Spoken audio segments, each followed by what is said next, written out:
16वें दिन कांग्रेस पार्टी ने जासूसी कांड को लेकर कल राजभवन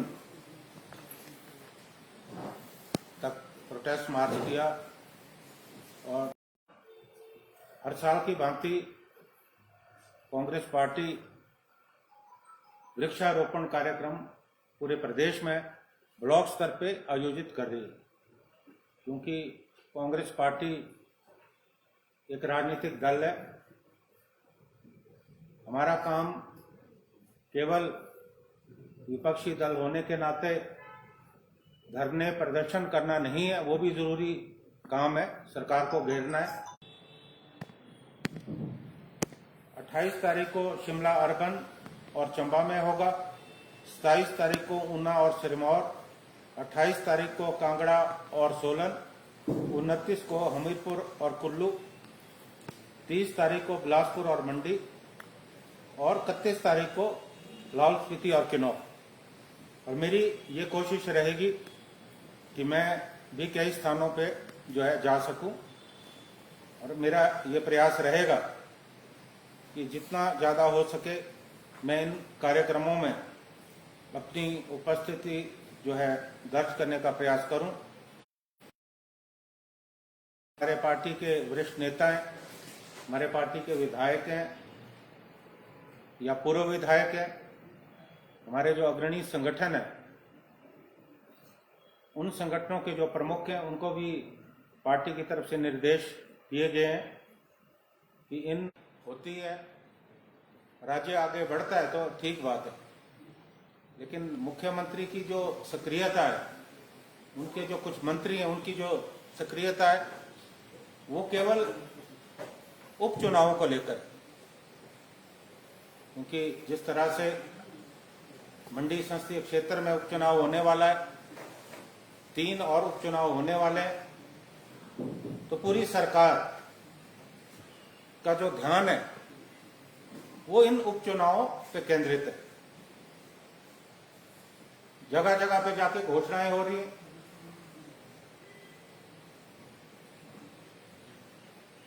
एसडीएम ऑफिस खोले जा रहे हैं, नई तहसीलें खोले जा रही हैं और बजट का कोई प्रावधान नहीं।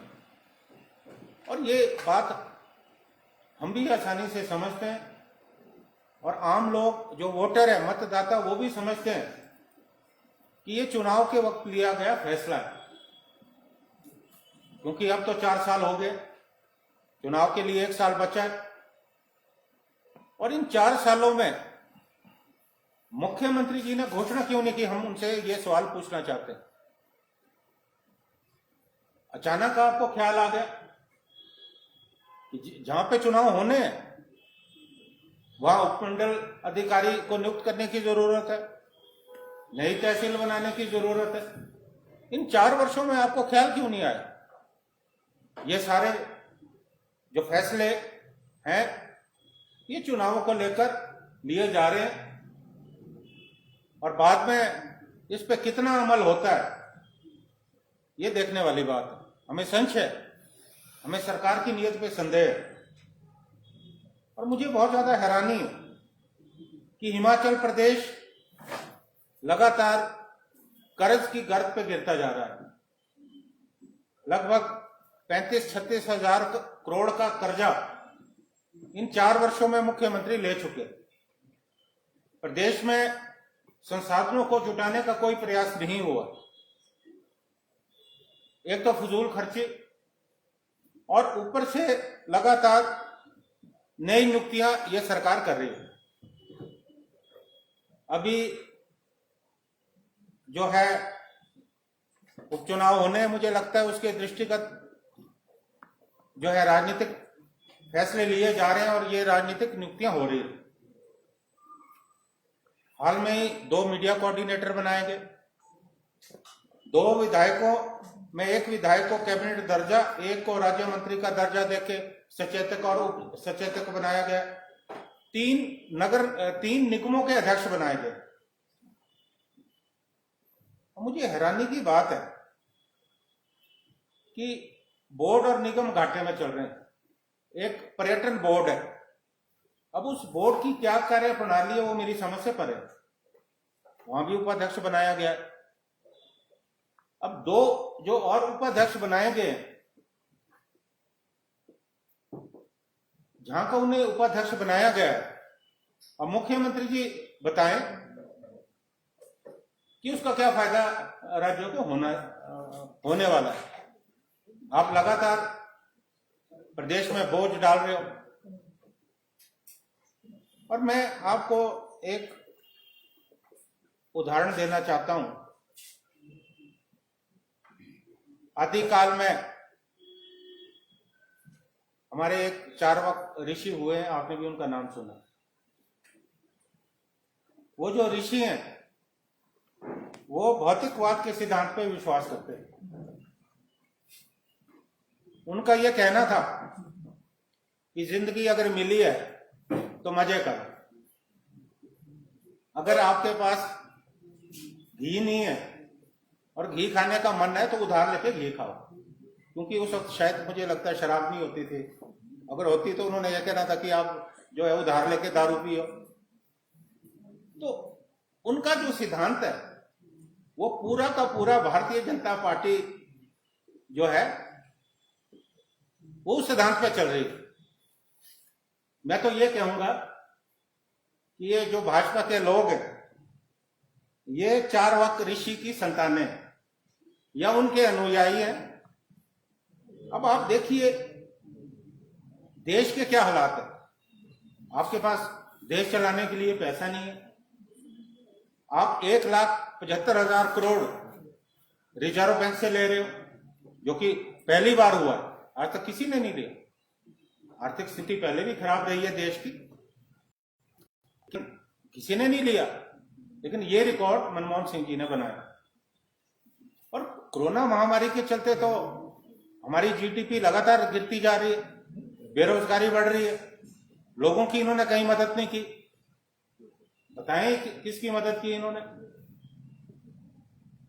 लोगों को मदद की दरकार थी, या व्यापारियों की मदद की, छोटे दुकानदारों की मदद की, नौजवानों की मदद की, कोई बेरोजगारी को दूर करने का इन्होंने उपाय किया। और सेंट्रल विस्टा प्रोजेक्ट प्रधानमंत्री जी की का स्वप्न है। अब 20,000 करोड़ का प्रोजेक्ट है। अब मुझे बताइए हमें नई संसद बनाने की आज क्या जरूरत है?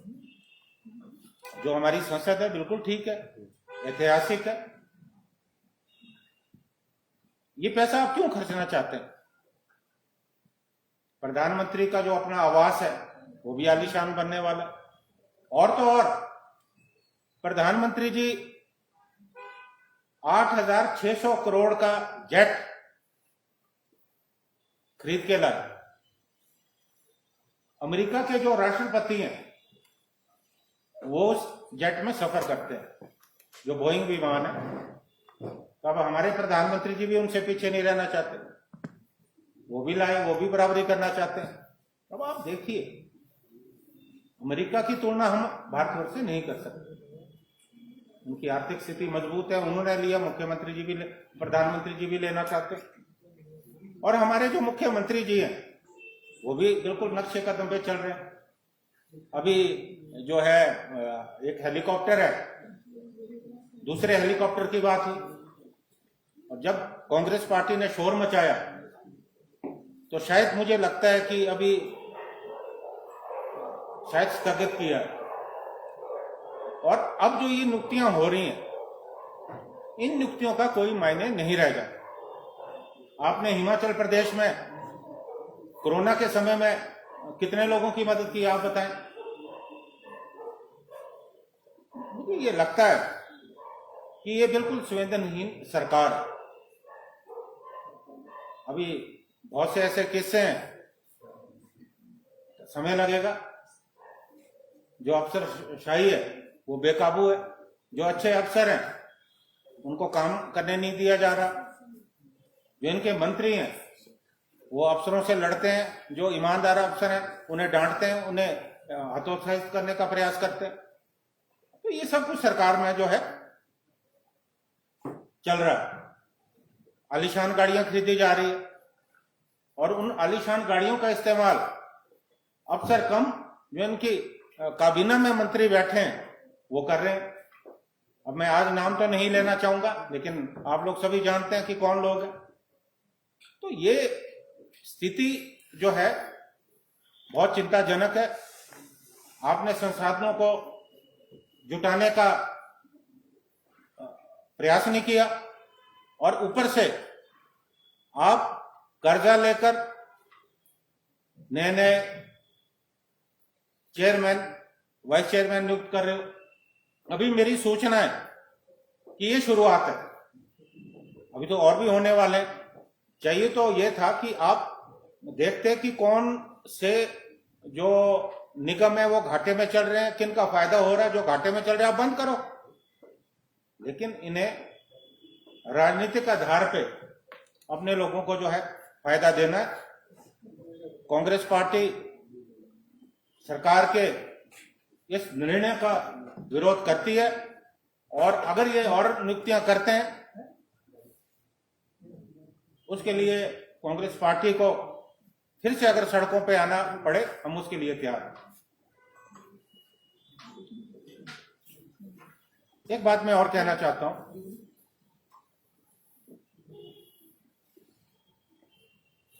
जब सरकार ने ढील दी, हमने सरकार से मांग की कि आप पर्यटकों के लिए पूरे प्रदेश को खोल रहे हैं, अच्छी बात है, क्योंकि काफी हमारा नुकसान हुआ है, लेकिन कोरोना का जो प्रोटोकॉल है वो फॉलो होना चाहिए। लेकिन अफसोस की बात है कि ऐसा कुछ नहीं हुआ और आज जिस ढंग से प्रदेश में दरवाजे आपने खोल दिए हैं, तो मुझे ये लगता है कि ये गलत है। हिमाचल प्रदेश में सबका स्वागत है, लेकिन कहीं ना कहीं बंदिशें जरूरी हैं। हमारे जो पड़ोसी राज्य हैं वो भी तो बंदिशें लगा रहे हैं, तो कहीं ना कहीं बंदिश होनी चाहिए। और जिस ढंग से आप प्रोटोकॉल को फॉलो नहीं कर रहे हैं, प्रधानमंत्री भी बार बार चेतावनी दे रहे हैं। उन्होंने तो जो पर्यटन स्थल है उन स्थलों को लेकर भी चिंता व्यक्त की कि वहां बहुत ज्यादा भीड़ उमड़ रही है। मुझे ये लगता है कि आने वाले समय में अगर तीसरा वेरिएंट आया, तीसरी वेव आई, तो हिमाचल से शुरू होगी और उसके लिए मुख्यमंत्री जिम्मेवार होगा। Thank you very much. आप कुछ